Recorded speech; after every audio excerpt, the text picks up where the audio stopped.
It is 13th of September.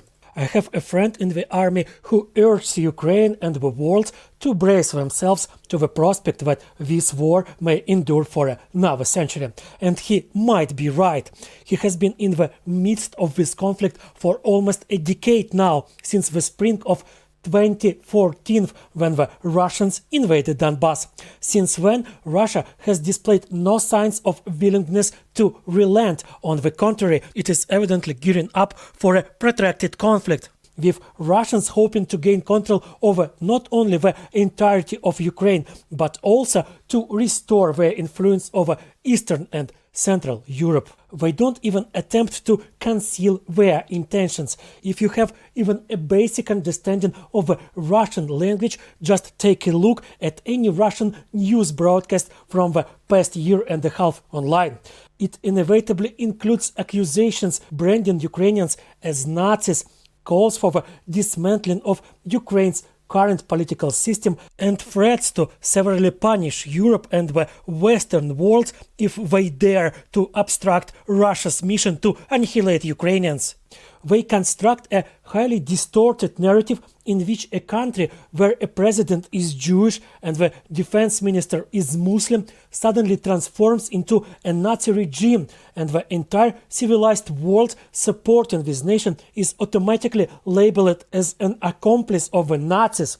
Recently, I had a conversation with a Russian acquaintance who relocated to another country a few weeks ago. She explained that she made the move for the sake of her children, since their education in Russia primarily consisted of imbibing hatred for Ukraine, the United States, and Europe.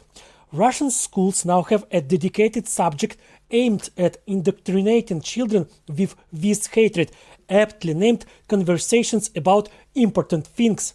During these classes, teachers are mandated to inform children that all power in Western countries is controlled by gays, transgender individuals, and perverts who aspire to destroy the last righteous Christian nation in the world, Russia. In this context, aggression against Ukraine is portrayed as the opening act of this war.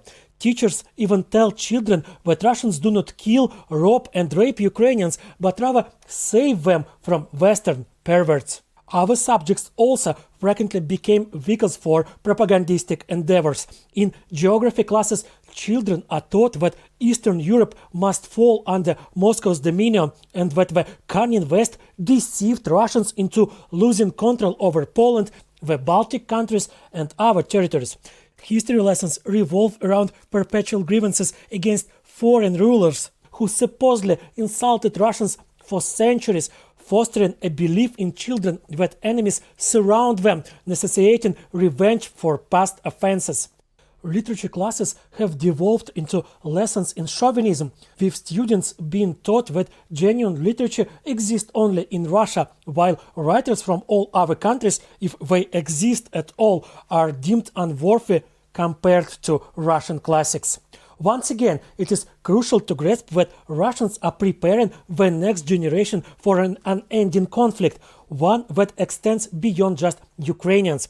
For them, the war against us serves as the initial phase of their confrontation with the entire world. Shockingly, many Russians are comfortable with this situation, much like my acquaintance who relocated from Russia so her children could receive a proper education. She remained in Russia while her country bombed peaceful Ukrainian cities, while Russians tortured Ukrainians, erected concentration camps, and carried out mass executions.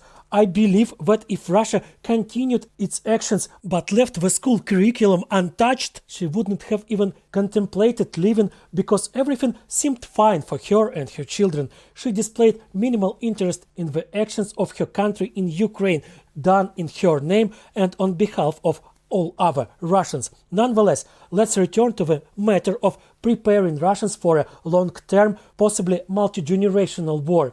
It is crucial to understand that the longer Russia's conflict with Ukraine persists, the greater the threat to the entire world. A protracted war offers Putin the opportunity not only to indoctrinate Russian youth with hatred, but also to forge a new axis of evil. Russians are already buying weapons from Iran, and at this very moment they are negotiating missile supplies from North Korea.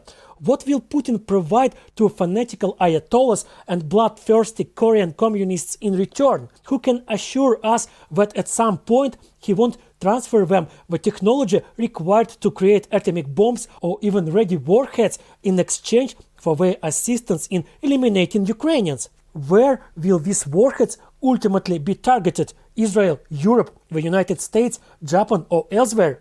Do you genuinely want to find out, or would you rather not? In that case, be aware that the defeat of Russians, and it must be a comprehensive and definitive defeat, is not only a matter of survival for Ukraine and Ukrainians, but also a matter of global security.